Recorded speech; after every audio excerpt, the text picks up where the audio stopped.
So many teams have been doing this to the casters. Can you please stop? This is not okay, man. You're giving us a lot of false hope here. And I don't think it's gonna be that Roger. Unfortunately, they are hovering on the Lapu Lapu. Yet another dive hero, a good engage, and crowd control. More than anything, crowd control has been so critical in ensuring that your team gets that slight edge, especially when both teams are positioning, are maneuvering so well in that mid to late game. Zace, he just loves it, man. He loves playing with the casters there, with hover over the Roger. Zace. Come on, Zace. Don't give us hope. Pick it up, man. Come on, man. Maybe next time we'll see it. Do it. Maybe they're saving it for later. But here, up against Argentina with Karina, picked up by Jotun and Civ. I do want to finish what I started earlier, that statement. With the Melissa's go away, that provides easy cover. And she can be quite independent in that gold lane, where usually, again, Team Argentina can play and look towards that XP lane to get that winning lane. Exactly. I think we need to figure out, well, both teams need to figure out which lane are they attempting to actually get ahead. Because if it's the gold lane, cool. You have a solid mid game and you have solid advantage in the late game. But if you leave that EXP lane untouched, the macro game, the wave gameplay, the 1 and 4 split push strategy can be utilized to its utmost potential. And with side cuts, for example, in the XP lane, going up against Papadog as well, that is something that you do not want happening. Welcome to the land of Dawn, ladies and gentlemen. Team Indonesia here with Tazz starting on the purple buff and Jotun on that Karina on the orange buff. Let's see here, Tazz. One question I do have currently is what emblem is he going to go for? He opts to go for the high and dry. And now you can already see that it's going to be the mystery shop as well from Karina, as Erwin is going to get bursted down by the damage from the Fanny early on. And man, that is a lot of damage. That is what the high and dry is going to bring to the table. Tazz is going to be very aggressively moving around, going for those 1v1s. And unless Argentina has solid control in the lanes, then they can actually, that's how they need to play to get the opportunities to shut down, to collapse onto Tazz, who is going over aggressive. Here though, Jotun is going to have a bit of a rougher time in his jungle as Tazz was able to pick up that kill. It is going to be a 1-kill lead early on so far, but that's something that can really get the snowball going for Team Indonesia right now as Dreams just gets out that perfect match. Jotun still is able to get level 4 a bit faster than Tazz though, even after suffering that invade early on. Have to watch that there's no real counter to the engage coming in from Erwin with the Flicker Fatal Links combo. No Purifies, for example, but we'll have to see. Does Indonesia have a strategy in mind, a counter? Maybe through maneuvering to positioning. We have to see later in the mid game. But for now, the Atlas cannot be as aggressive when it comes to these skirmishes. So we'll have to wait until about level 4. And now with the first turtle spawning, you can see action building up near that top side. Both teams are playing it a bit passive here early on, but wait a minute, a solo kill in the gold lane by Brands, the Indonesian king of marksmen there, as he is able to actually win out up against the damage. Tazz, out of nowhere with Dreams, finds the Divine Judgment. Now Tazz just going mad with the cables, and that's going to be Hijume who picks up a double kill. Papadog caught in his own jungle. Psychots just does some damage, puts him back and forces him to recall. 2 minutes in, and it's Indonesia who has a pretty solid lead. Just like that, 2 kills on the table. That is how fast, that is the X factor we talk about whenever Indonesia is being mentioned. Out of nowhere, these plays will just keep happening, so Argentina need to be on their toes. The composition of Indonesia is all about that pickoff, so they cannot leave their member alone. I think we saw Meteoro use the Cult Altar, but it was just a bit too late, unfortunately, and that cannot happen again, because that is one of the core ways they have to counter Indonesia right now. 3 minutes in, that's a turtle secured for free by Indonesia. Psychots in that XP lane as well, getting a pretty substantial lead with Brands doing the same. So far, all 3 lanes are controlled by Indonesia. And this is a good read as well. Brands knows something is up, knows that Erwin has been missing on the map for quite a long time, so he plays it safe. Meanwhile, Indonesia, Dreams and Hijume, they don't decide to rotate. They decide to just keep that pressure in the mid lane to, again, relieve some of that pressure from the other lanes. I'm just waiting for the time where Tazz will start exploding out of nowhere, because right now it's a ticking time bomb, man. He is farming up But once he feels that he has the necessary items, he's about to go absolutely wild. And as you say that, oh my goodness, Tazz does so much damage. Hijime pops that black shoes to run away from Erwin's possible engage here. As Psychots tries to make his way into that mid lane, just again opening up the map for the rest of his teammates. And that damage is absolutely absurd, man. Meteoro just disappeared. They're trying to do it onto Erwin right now with the Divine Judgment, but Oof. Erwin pops that perfect match. Very well timed to get out of the Divine Judgment. Tazz on the Fanny right now, an absolute menace. And I don't think anyone from Argentina can deal with him 1v1. They need to find a way, a team fight, force him into these situations where the high and dry won't really have a lot of impact. He won't be able to actually get those solo kills, but it's easier said than done. As we say that, oh man, he used whoa, the Shadow what? Stampede. The Cold Altar HP is gone just like that, but Meteoro has the flicker. You can see the kill pressure already from Tazz on the Fanny. That's why it's a signature pick, and that's why usually we see it banned out. the Called Altar, man, we talked about how it's only very situationally good against teams with limited amounts of damage, maybe big burst damage, so that the second life can be preserved for, for your team to actually have more impact. But when the Called Altar HP gets taken out like that, it's too dangerous. Erwin with a perfect match again has to use it defensively.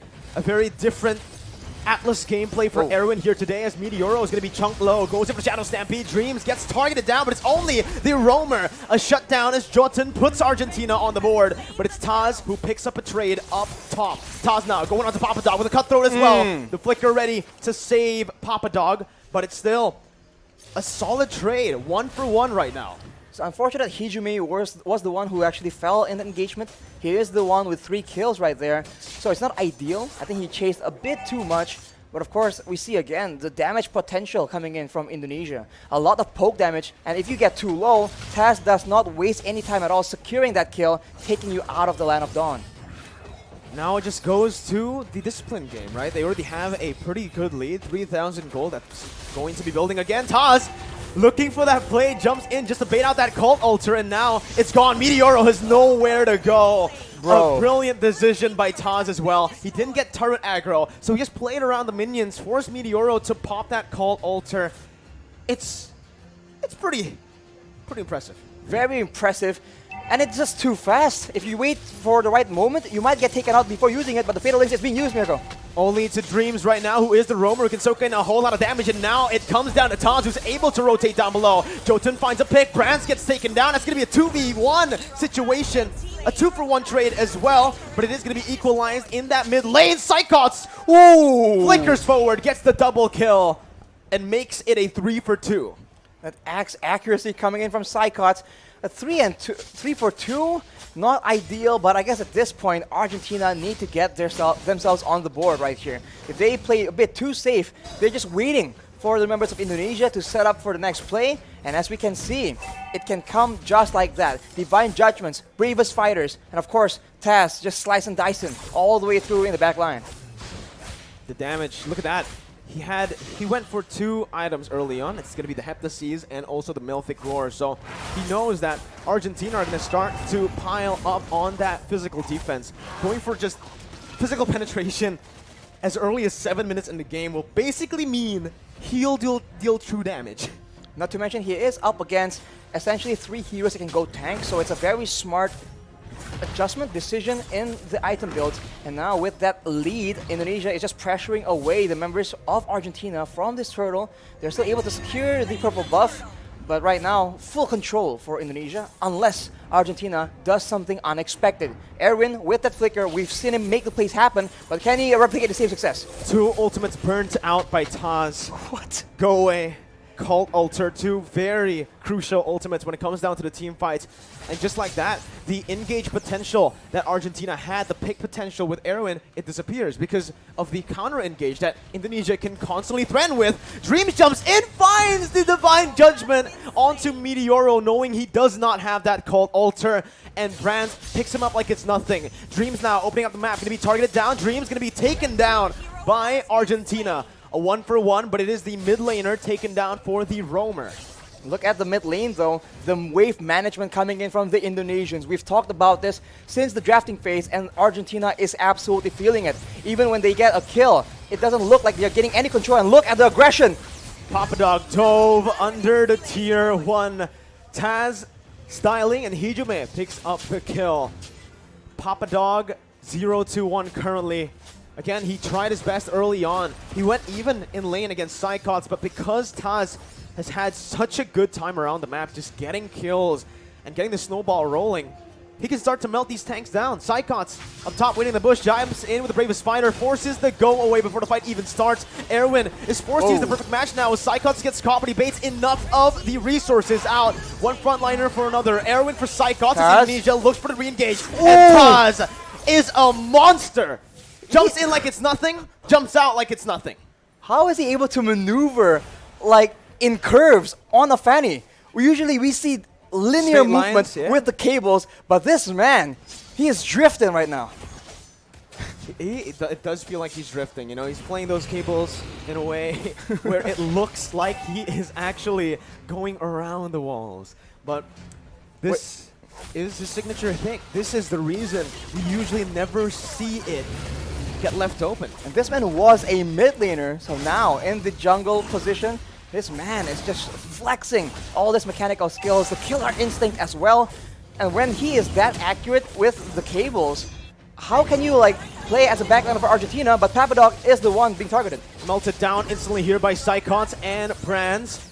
Erwin tried his best to pop that conceal and the perfect match to reach towards his teammate, but Papadog just gets bursted down too fast because, again, of the items. Even Brands with the Hunter Strike in the Melfic Roar, with the BOD completed so early on. Man, he can actually just burst that whole team. Yeah, right as I say it, on cue, Brands pops that Renner, gets Meteoro to a quarter of his HP, swaps to the Bennett and clears out the wave easily with the BOD completed. Now, I need to ask you a question, Arashi. Argentina, how do they come back in the game, if it's even still possible? They need to get a shutdown somehow, some way, man. I mean, they have some tools to get a catch, but they need to make the proactive movement. They can't wait for Indonesia to go in like this. Well, the Cult Ultra's there. It's baited in by Tazz with the cables. Meteoro falls as well as that Psychots who finds the double. Brands completing the Haas Claws will mean that he will no longer need to recall. He can just hit a few minions, go for a few creeps in the jungle, and get back to full HP. Jotun trying his best to look for a play. Tazz and Brands with that combo. The snipe from the purple buff and Tazz with the cables as Psychots jumps in once again onto the Bravest Fighter. But it is going to be the go-away pop as well by Argentina. Meteoro backing off. Call Ultra already used. 11 minutes in and 2 base turrets have fallen. See the discipline coming in from the Indonesians, having so much momentum and yet so patient. Snipe does not connect from Brands, but like I said, now with the Cold Altar, when do you pop it? Is it when Tazz comes flying in? Is it when Brands is charging up the Snipe because he can one-shot you as well? It's such a tough situation, especially when all the responsibility is on you to keep your teams alive.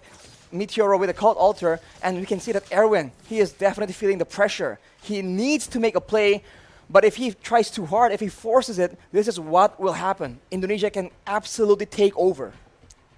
12 minutes in. This is, so far today, we have seen longer games than yesterday, right? I think the longest game we saw yesterday was 11 minutes, and today we saw a game go all the way. Dreams, though, looking for the pick, finds it like it's nothing, but it's going to be the Cold Ultra, which is placed down. Tazz looking for the plays, waiting for the Cold Ultra HP to be shrink down, to be melted down as he goes in for a re-engage. Getting the base turret, getting back as well, baiting a whole lot of resources for Brands to free hit on that back line.